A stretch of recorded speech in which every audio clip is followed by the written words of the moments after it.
Every interceptor missile ever built cone, a blast radius, a proximity fuse, something that explodes near the target. But there is one interceptor in service today that breaks that rule completely. No explosive, no fragmentation, no proximity fuse. Just a 50-pound block of titanium and ceramic, traveling at 36,000 miles per hour, hitting another missile in space. It is called the SM-3 Block IIA. Officially, the RIM 161D. The engineers call it hit to kill. The doctrine wonks call it the most expensive bullet ever made. And the physics call it the only honest way to stop a warhead that is already on the way down.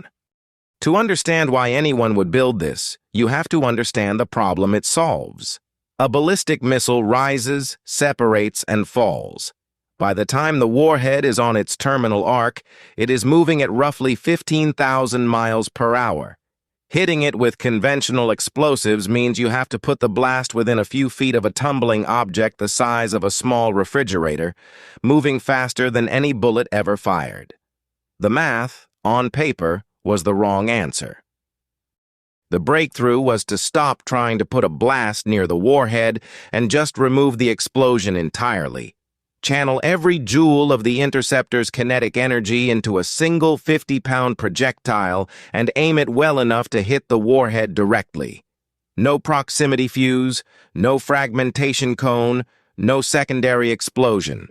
Just a block of titanium hitting another block of titanium at 36,000 miles per hour, combined closing speed. The kill vehicle itself is the genius of the design. It is roughly the size of a microwave oven. Inside, 4 small thruster nozzles, an infrared seeker, a ring laser gyroscope, and a flight computer running at speeds that would have been classified 20 years ago. The kill vehicle has 50 milliseconds between final seeker lock and impact to adjust its trajectory. 50 thousandths of 1 second. That is the kind of timing problem you usually solve in a particle accelerator, not a Navy destroyer. The closing speed at impact is 36,000 miles per hour, 40 times the speed of a typical rifle round. The kinetic energy released by 50 pounds at that velocity is roughly equivalent to a tractor trailer hitting a wall at 250 miles per hour. Concentrated into a single point of impact less than 2 inches across. The warhead does not just stop. It disintegrates into a debris cloud that immediately starts re-entering the atmosphere as harmless metal vapor. The SM-3 Block IIA can intercept a warhead 1,500 kilometers up. That is the edge of low Earth orbit. To put that in perspective, the International Space Station orbits at roughly 400 kilometers. The SM-3 can reach an interceptor altitude almost 4 times higher than the ISS in under 9 minutes from launch order to impact. The booster stack does most of the work, but the kill vehicle does all of the math.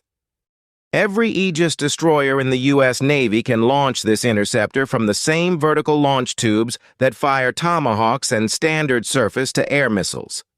The same launch interface, the same fire control radar baseline, the same crew. From the captain's chair, ordering an SM-3 launch looks identical to ordering a Tomahawk. The only difference is what the missile does after it leaves the deck. The system was first tested in 2017, when a Japanese destroyer fired one and successfully intercepted a target warhead launched from Hawaii. The target was destroyed at an altitude where the curvature of the Earth was visible in the kill vehicle's seeker feed. Subsequent tests confirmed the system can engage targets at the edge of space, in conditions where every conventional warhead detonation rule simply does not apply. A single SM-3 Block IIA costs around $30 million per round, 40 times the cost of a Tomahawk cruise missile, 200 times the cost of a standard Hellfire. The reason is the kill vehicle. Every component inside it is space-grade. Every gimbal, every gyro, every seeker chip, Every thruster valve is built to tolerances that make a Formula One engine look casual. The booster stack is mass production. The kill vehicle is hand-built. And the economics get more interesting the further out you look. A North Korean intermediate-range ballistic missile costs roughly $10 million to launch. The warhead it carries might cost another $5 million, and SM-3 to intercept it costs $30 million. By the per-round math, the defender is losing the trade. But the missile being intercepted is carrying a payload that, if it lands, costs the defending country tens of billions in damage and human life.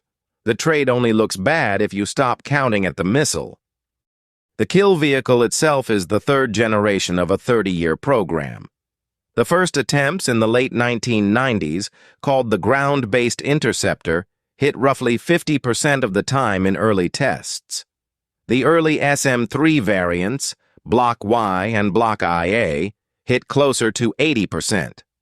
The Block IIA, with the larger booster and the upgraded kill vehicle, is reported in unclassified summaries to hit closer to 95% against tested target classes. The remaining 5% is what classified intelligence analysts spend nights worrying about. The most consequential weapons innovation of the last decade did not come from adding something. It came from subtracting. Same launch tube, same destroyer, same crew. Just remove the warhead and replace it with geometry, with sensors, with math fast enough to find a tumbling refrigerator in space. This is the deeper lesson of the hit-to-kill program. Precision is no longer a function of warhead size.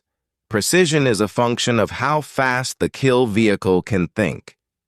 The SM-3 Block IIA is what happens when you let the kill vehicle do all the work and ask the warhead to do none. Every interceptor program now in development around the world is being built in this shadow. The Israeli Arrow 3, the Russian S-500, the Chinese HQ-19, all of them are kinetic. All of them subtract the warhead. The SM-3 did not just create one interceptor. It rewrote the category.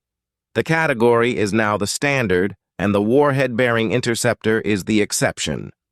We cut a new weapon open every week. Subscribe so you do not miss the next teardown. There is an Arrow 3 variant we are working on that pushes the altitude even higher. The full breakdown of the SM-3 is in the pinned comment. Until then, the interceptor with no warhead is now in production, and it is what every missile defense program after it has to compete with.